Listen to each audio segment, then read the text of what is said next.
Have you ever grabbed two of your best buddies and jumped headfirst into something none of you had the first clue about?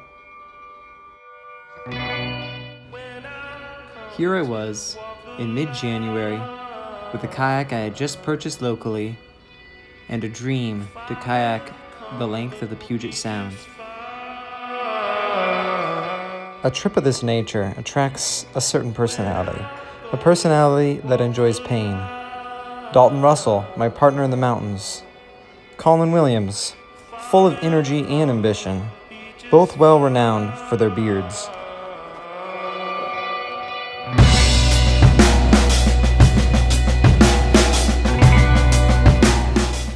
Having never spent more than an hour in a kayak at any one time, I decided to try and get some seat time in before setting off on our trip down the Sound.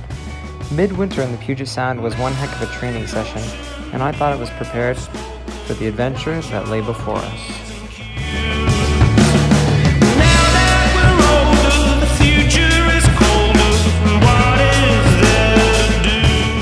A 20-mile training day in the South Sound with the boys quickly passed by, and we ended up out on the water past dark.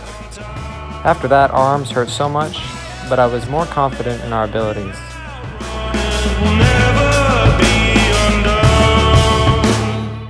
Packing was relatively easy, and I headed north from Tacoma to Seattle to pick up the boys. From there, we would go further north to Deception Pass to begin our journey. The first morning on Hope Island, we would wake up to rain, but we were stoked to begin.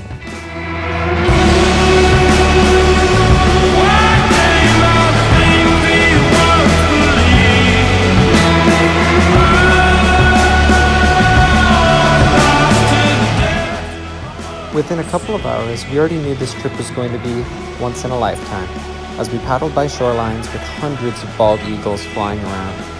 This was the payoff for the pain, but we hadn't even broken a sweat yet.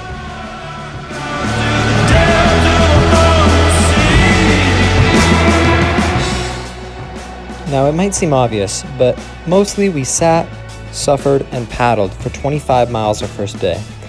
By day's end, I hurt so much I didn't care if we ended the trip. For legal reasons, I can't speak about our first night. The second day of our trip began, as did my seasickness. It was also my birthday, so what an absolute treat.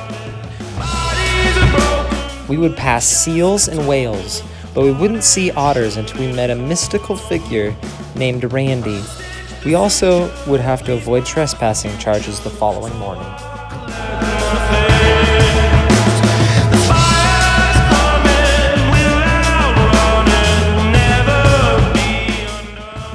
Our time on Blake Island was the most enjoyable of the trip. We had notched over 80 miles on our maps and had the island to ourselves. Well, outside of a few locals.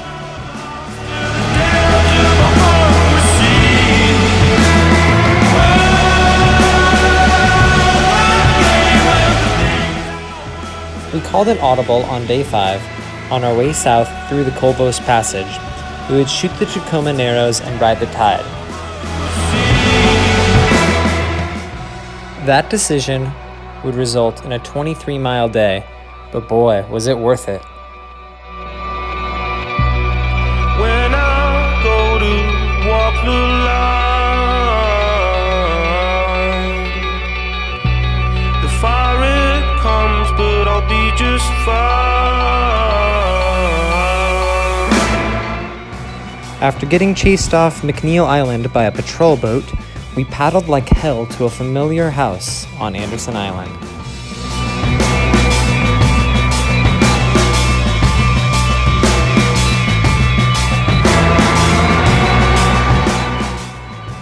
A final push to Olympia, Rachel joined us for a last hurrah.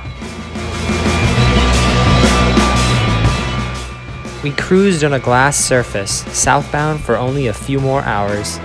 Our formation was tight. We clung together as a group, like we'd been doing for the last 130 miles.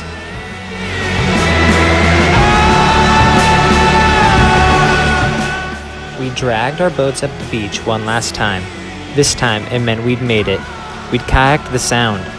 I looked over to Colin and Dalton, and they said, "What?"